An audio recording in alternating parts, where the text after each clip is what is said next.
Tänan, hea juhataja, head kolleegid siin saalis ja kes jälgivad meid ekraanide vahendusel. Kahtlemata on hea meel selle üle, et me täna seda seaduseelnõud siin arutame.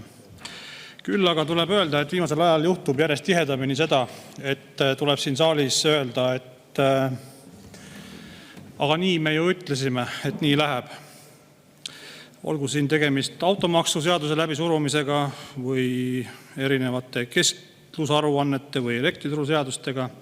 Sama ka Ottawa konventsioonist siis väljumisega. Pean ütlema, et tegelikult EKRE tegi selle ettepaneku juba 2022. aasta lõpul ja see arutelu oli siin 12. jaanuar 2023. Kui me arutasime jalaväemiinide kasutamisest siis ja konventsioonist välja tulemise seaduseelnõud ja tollel ajal jällegi suur osa siis poliitilisi jõude ei arvanud või ei osanud hinnata sellel määral siis julgeolekuolukorda, et seda toetada. Ja kahjuks oli siis Ottawa konventsioonist väljumise vastu tol ajal ka meie praegune peaminister Kristen Michal või meie rahandusminister Jürgen Ligi või ka meie siis majandus- ja taristuminister Andres Sutt, kes olid siin Riigikogu liikmed, kes hääletasid selle konventsioonist väljumise vastu. No iseenesest tore, et nüüd vahepeal on arusaamine kohale jõudnud, et sellisel väikeriigil nagu Eesti on väga oluline jalaväemiinide kasutamise võimalust omada ja sellest välja tulla. Ma olin 2024. aastal ise ajateenija parasjagu sellel hetkel, kui Eesti liitus Ottawaga. Ja ma mäletan väga hästi seda, ma ütleks, vähemalt ajateenijate seas mõningat nõutust või arusaamatust, mida poliitikud teevad. Sest meie väljaõppe osana olid jalaväemiinid igapäevaprogrammis sees nii taktikaliselt. Ja siis ühel hetkel tuli nagu selline otsus, et väljume sellest ja see oli päris palju arusaamatust tekitav nendele inimestele, kes igapäevaselt Eesti riigi kaitset tollel ajal planeerisid ja aru sellest hästi ei saadud, miks see samm tehakse. Aga kes täpsemalt võib-olla aru ei saa, et miks see Eestile oluline on, siis võib-olla käime mõned punktid üle ka, et mis võimalused see meie kaitseväele siis annab, kui me saame uuesti õiguse vajaduse korral, mida meil loodetavasti kunagi vaja ei lähe, jalaväemiine kasutada.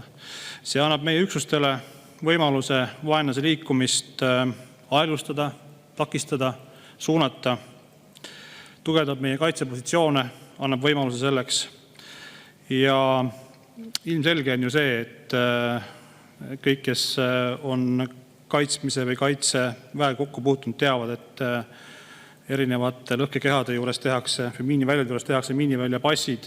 Siin tihti tuuakse välja, et väga halb on, et pärast me ei tea, kus miinid on. Jah, sõda ongi väga halb ja väga, väga halb asi, aga selleks, et üks võimalus või üks hoob oleks olemas ka meie kaitseväel ennetada või teha vähemalt see võimalikule agressorile see võimalikult valusaks, kalliks ja ebamugavaks, siis jalaväemiinide kasutamine on üks potentsiaalne tööriist meie kaitsete arsenalis, mida kasutada, kui selleks peaks olema vajadus. Ja loomulikult küll tehakse ka need vajalikud dokumendid meie kaitsete poolt nii, nagu vaja on parimal võimalikul viisil. Üks pluss, mida kindlasti jalaväemiinide juures võib välja tuua, on nende suhteline odavus võrreldes tänapäeva kallite ja infotehnoloogiliselt väga kallite ja keeruliste relvade juures on jalaväemiinid odavad ja suhteliselt pika säilivusajaga ja madala hoolduskuluga, millega on sisuliselt iga üksik võitleja võimeline opereerima. Ja see aitab ära kasutada meil neid meie looduslikke siis eripärasid, et kaitset üles rajada. Palun 2 minutit lisaaega. 2 minutit lisaks.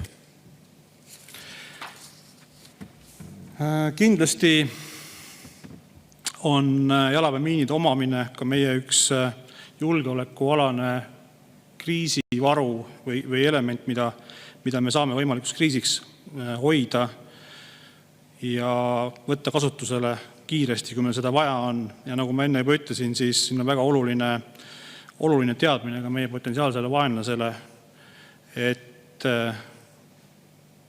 miiniväljade olemasolu või selle kasutamine on potentsiaalne heidutus ja teeb meie ründamise potentsiaalselt kordi kallimaks nii rahalises tehnika mõttes kui elavjõu mõttes. Ja me ei peaks kartma, et need, kes toovad välja erinevaid põhjusi, miks me ei peaks Ottawast lahkuma, siis meil ei ole mõtet või me ei tohi alahinnata oma kaitsjad. Et kindlasti meie kaitsjad teevad ja kasutavad juhul, kui see peaks vajalikuks minema, mida ma loodan mitte kunagi ei juhtu, arvestades kõiki rahvusvahelise õiguse reegleid ja koostööd meie liitlastega ja praktikat.